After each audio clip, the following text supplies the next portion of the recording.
ನನ್ನನ್ನು ರಚಿಸಲು ಕಾರಣವೇನು? ಶಿವನೇ, ನಿನ್ನ ವರದಿಂದ ಶೂರಕರ್ಣನ ಪರಾಕ್ರಮವು ಅದರುತ್ತಿರುವುದು. ಶುಕ್ರ ಶೋಣಿತರ ಸಂಬಂಧವಿಲ್ಲದೆ ಓರ್ವ ಕುಮಾರನನ್ನು ದೇವತೆಗಳ ಕಷ್ಟ ಪರಿಹಾರಕ್ಕಾಗಿ ಕರುಣಿಸಬೇಕೆಂದು ಬೇಡುವೆನು. ಅಗ್ನಿ, ಇದು ನಾನು ಕರುಣಿಸಿರುವ ದಿವ್ಯ ಶಕ್ತಿಯಿಂದ ನನ್ನನ್ನು ನೋಡು. ಕಾಣುತ್ತಿಲ್ಲ ಪರಮಾತ್ಮ, ನಿನ್ನ ಓಂಕಾರವೇ 6 ಕಡೆಗಳಿಂದ ಕಾಣಿಸುತ್ತಿದೆ.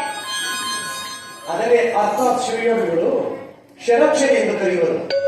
ಆ ಷಡಕ್ಷರಿಯ ಓಂಕಾರ ರೂಪವೇ 6 ಪ್ರಣವಗಳೇ ಒಂದು ರೂಪಾಕಾರವಾಗಿ ಶರವಣದಲ್ಲಿ ಬೆಳೆಯುತ್ತಿರುವುದು.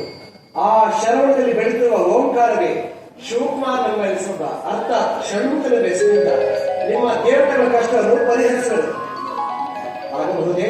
ನಿಮಗೆಲ್ಲರೂ ಶುಭವಾಗಲಿ. ಧನ್ಯೋಸ್ಮಿ ದೇವ.